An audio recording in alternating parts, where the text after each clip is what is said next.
Le cycle supérieur du développement durable réunit des décideurs publics d'origines diverses. Durant 12 jours, ils sont impliqués dans une démarche collective et pluridisciplinaire afin de mieux intégrer le développement durable dans leurs pratiques. Leurs représentations du développement durable sont diverses. Ce qui m'intéressait dans ce cycle-là, c'est de voir comment, au-delà de l'intégrer dans chacune des activités thématiques d'un service comme l'Adréal, comment on pouvait en faire un fil rouge de notre action, y compris au sein du management. Alors le développement durable, c'est sans doute un des domaines où il y a le plus besoin de se renouveler et d'être sans arrêt dans l'innovation, si on veut faire passer des messages et si on veut éviter de se retrouver cantonné à des positions qui ont été défendues par le passé. Bien, moi, j'en attends à la fois un échange d'expérience avec des personnes d'horizons différents et de services différents, et puis un certain nombre d'outils et de méthodes qui sortent peut-être un peu des classiques qu'on connaît sur le sujet pour vraiment prendre à bras-le-corps cette question et la traduire de façon concrète dans notre action quotidienne. Créé en 2009 par le ministère du Développement durable, le cycle a été conçu par l'Institut de formation de l'environnement en partenariat avec l'École nationale des travaux publics de l'État. Il réunit un groupe de décideurs publics avec l'ambition de leur faire partager l'esprit et la pratique du développement durable. Ce cycle supérieur de développement durable est extrêmement important parce qu'il vise à créer justement cette culture commune pour les cadres supérieurs du ministère et puis également est ouvert à d'autres personnes d'autres ministères et d'arriver à avoir un langage commun qui permette justement de mettre en œuvre cette stratégie nationale du développement durable et le Grenelle de l'environnement. La finalité du cycle est d'initier un groupe de directeurs à une démarche pragmatique avec des repères clairs pour agir dans la complexité. La notion de besoin humain fondamental est au cœur de la démarche et la clé du succès est de construire ensemble une vision positive d'une société durable. La mission que le ministère nous a confiée à TNS et Ingenieurs, c'est pour ces 20 auditeurs de leur montrer que le développement durable peut ouvrir des possibles. Et ce ne sont pas seulement des contraintes qui s'accumulent sur leurs charges et leurs responsabilités.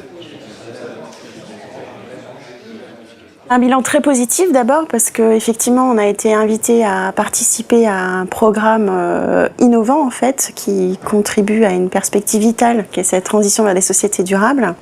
Et là en fait ça a été extrêmement fructueux puisqu'on a pu travailler vraiment de manière très proche avec le ministère qui nous a permis d'aborder le développement durable de manière très large. Composé de 4 séminaires de 3 jours, le cycle alterne visite de terrain, travail en petits groupes sur un projet réel, rencontres et échanges avec des intervenants de haut niveau. Tout ça, ça peut permettre de structurer une réflexion et d'entraîner dans une démarche des agents qui pourraient nous reprocher de mettre le développement durable dans toutes nos phrases et de ne pas savoir le traduire concrètement.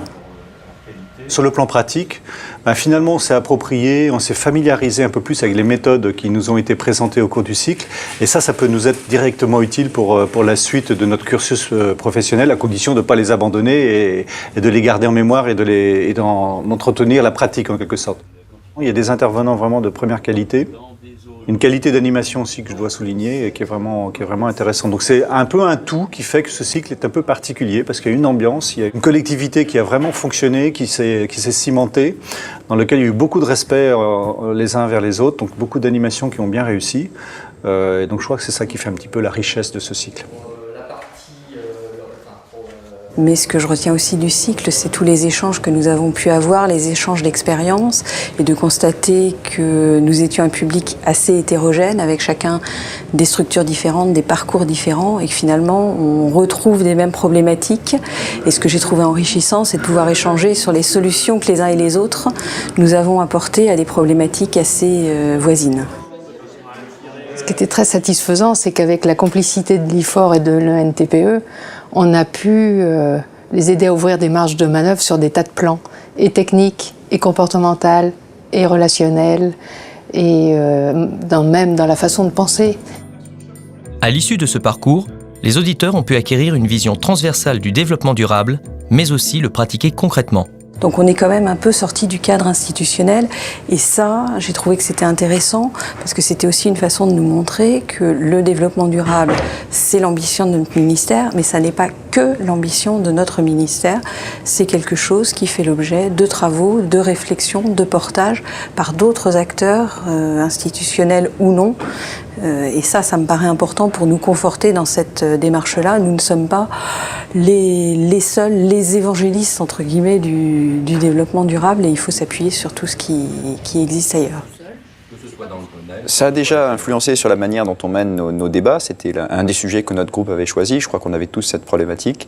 Et la manière de procéder a été influencée par les conférences qu'on a reçues, par les conseils qui nous ont été donnés et surtout par cette recommandation de prendre une hauteur de vue suffisante par rapport aux attentes de chacun.